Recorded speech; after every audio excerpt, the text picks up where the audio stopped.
중국의 망상병이 또 도졌습니다.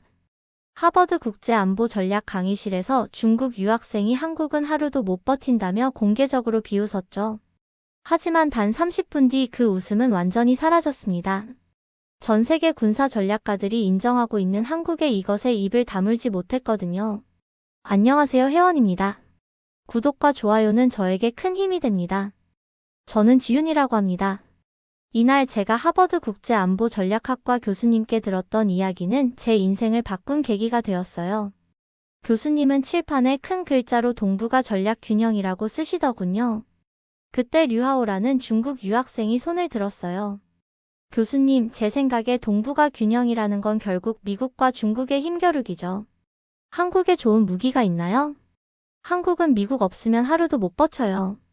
북한이 한 번만 공격하면 끝나는 나라라고요. 제 가슴이 쿵 내려앉았어요. 한국이 정말 그렇게 약한 나라일까요? 제 조국에 대해 제가 아는 게 너무 적은 걸까요? 토마스라는 미국인 학생이 조심스럽게 끼어들었어요. 류군, 그건 너무 성급한 판단 아닌가요? 제가 한국군과 합동훈련 영상을 본 경험으로는. 경험? 토마스, 당신은 한국이 무기를 자체 제작할 수 있는지는 알아요?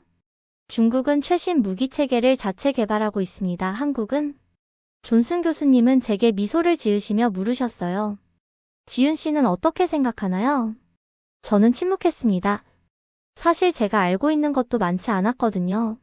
하지만 류하오의 오만한 태도가 너무 불쾌했어요. 마침내 저는 입을 열었습니다. 당신은 진짜 한국을 모릅니다. 뭐라고요? 류하오가 눈을 크게 뜨며 반문했어요. 한국이 약해서 조용한 게 아니라 다 보여줄 필요가 없기 때문이죠. 말보다 정확한 타격이 먼저였던 나라니까요.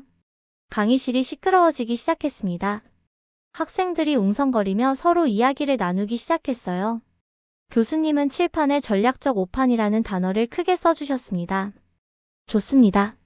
오늘은 우리가 얼마나 한국에 대해서 많은 것을 모르고 있는지 알아보겠습니다. 지윤 씨의 말이 맞는지, 류군의 주장이 타당한지 실제 데이터로 확인해보죠. 교수님이 프로젝터를 켜시며 첫 번째 자료를 띄우자 화면에는 K9 자주포와 중국 PLGO의 비교 데이터가 나타났어요. 지금부터 실제 데이터를 보겠습니다. 그 순간 류하오가 미리 준비한 듯 말을 이었어요. 교수님, 자주포라면 중국의 PLGO가 분당 8발까지 발사할 수 있습니다. K9은 고작 6발이죠. 우리가 더 빠르고 더 강해요. 교수님은 류하오의 말을 듣고는 빙그레 웃으셨습니다. 류군, 숫자만 보면 그럴 수 있겠죠. 하지만 실전에서는 어떤 무기가 살아남을까요? 화면이 바뀌며 세계 자주포 시장 점유율 그래프가 나타났습니다. K9이 52%를 차지하고 있었어요. 세계 자주포 시장의 절반을 한국이 차지하고 있다는 사실 알고 있었나요? 9개국이 K9을 선택했습니다.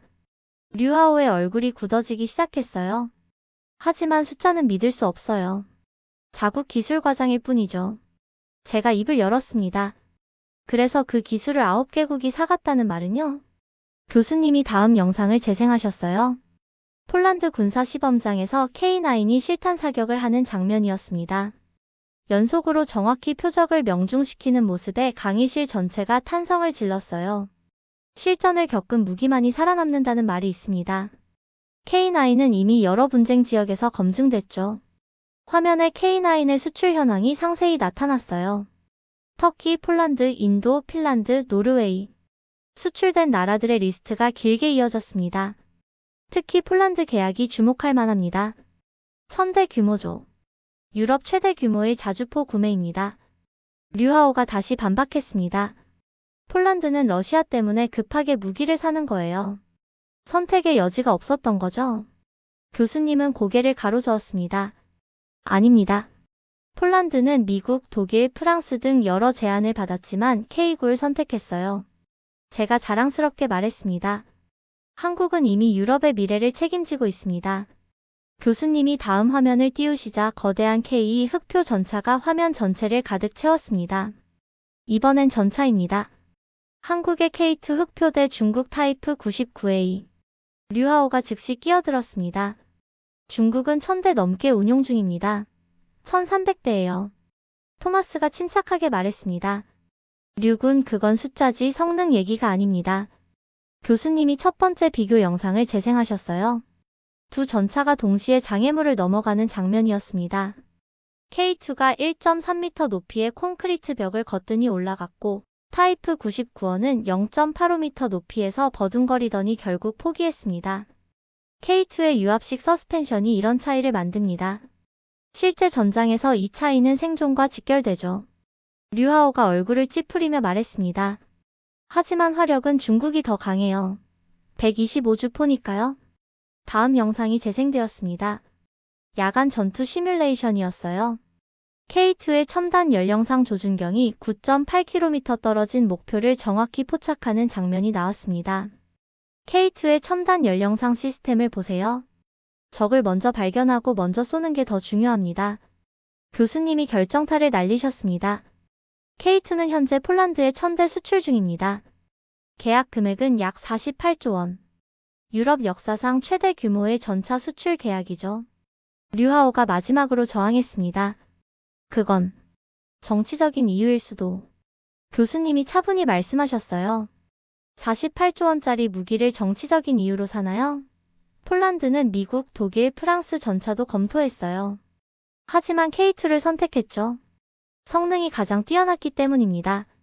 교수님이 다음 화면을 띄우자 KF-21 보라매가 하늘 높이 날아오르는 영상이 재생되었어요. KF-21의 무사고 천회 시험 비행 영상입니다. 류하오가 자신감을 되찾으려 했습니다. 중국은 이미 5세대 전투기를 운영 중입니다. J-20은 스텔스 기능까지 갖추고 있어요. 교수님이 잠시 멈추시더니 의미심장한 질문을 던지셨어요. 류군, 그런데 중국은 J-20을 수출하지 못하죠. 이유는 뭘까요? 그건 핵심 기술 유출을 막기 위해서죠. 정말 그런 걸까요? 다음 화면에 KF-21의 레이더 시스템이 실시간으로 여러 목표를 동시에 추적하는 시뮬레이션이 나타났어요. 보라매의 AESA 레이더를 보세요. 한국이 자체 개발한 기술입니다. 동시에 10개 이상의 목표를 추적하고 교전할 수 있어요.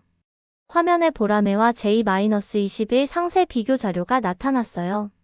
엔진 출력은 J-22 더 높았지만 레이더 성능, 전자전 장비 그리고 무엇보다 네트워크 전장 능력에서는 보라매가 앞서 있었습니다. 보라매의 진짜 강점은 이거예요. 보여준 게 전부가 아니라는 것, 그것이 진짜 기술입니다.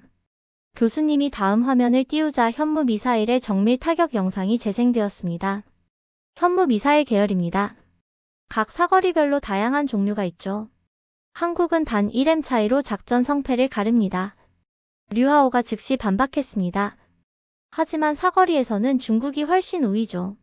DF-26은 4000km까지 날아갑니다. 토마스가 냉정하게 응수했어요.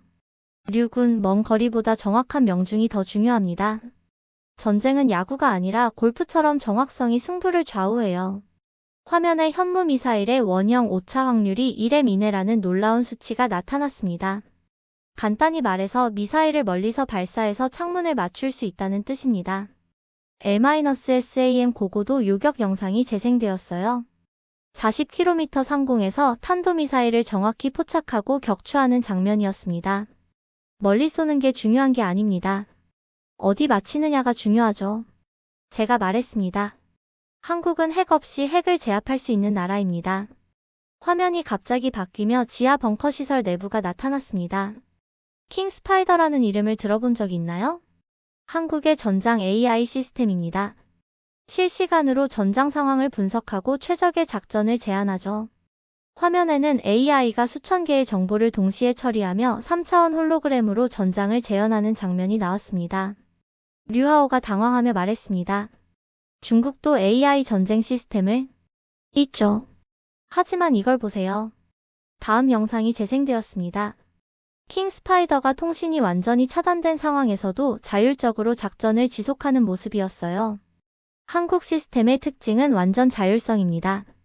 외부와 연결이 끊겨도 독립적으로 판단하고 지휘할 수 있어요. 화면이 바뀌며 자율 드론 때의 작전 영상이 나왔습니다. 이건 수험 드론 시스템입니다. 한 대가 파괴되어도 나머지가 임무를 계속 수행해요. 삼성, LG, 현대. 한국 민간 기업들의 기술이 군사 분야로 융합되고 있습니다. 교수님이 다음 영상을 보여주셨어요. 특전사의 야간 작전 장면이었는데 병사들이 거의 투명인간처럼 움직이며 적진을 침투하는 모습이었어요. 대한민국 특전사의 스텔스 침투 기술입니다. 현재 세계 최고 수준으로 평가받고 있어요. 화면에 마지막 영상이 나타났습니다. 잠수함에서 발사되는 SLBM 시험 장면이었어요. 한국은 많은 것을 감추고 있습니다. 필요할 때만 보여주죠. 며칠 후 다시 강의실에 모였을 때 분위기가 확연히 달라졌습니다. 류하오는 이전처럼 자신만만한 태도를 보이지 않았어요. 교수님이 첫 화면을 띄우자 예비군 훈련장에서 훈련받는 대학생들의 모습이 나타났습니다. 오늘은 기술이 아닌 사람에 대해 이야기하겠습니다. 한국의 모든 성인 남성은 21개월의 의무 복무를 마친 예비군입니다. 영상이 바뀌며 민방위 훈련 장면이 나왔어요. 일반 시민들이 질서정연하게 대피하고 즉시 비상태세를 갖추는 모습이었습니다. 화면에 마르첼라 기자의 인터뷰 영상이 재생되었습니다. 제가 직접 한국을 방문했을 때 가장 놀란 점이 이것이었습니다. 전 국민이 전투태세인 나라 처음 봤습니다. 류하오가 당황한 듯 질문했습니다. 그게 전략적으로 무슨 의미가 있습니까? 교수님이 차분히 답하셨어요. 사회의 단단함이 국방의 뼈대입니다. 류군 전쟁은 군대만 하는 게 아니에요.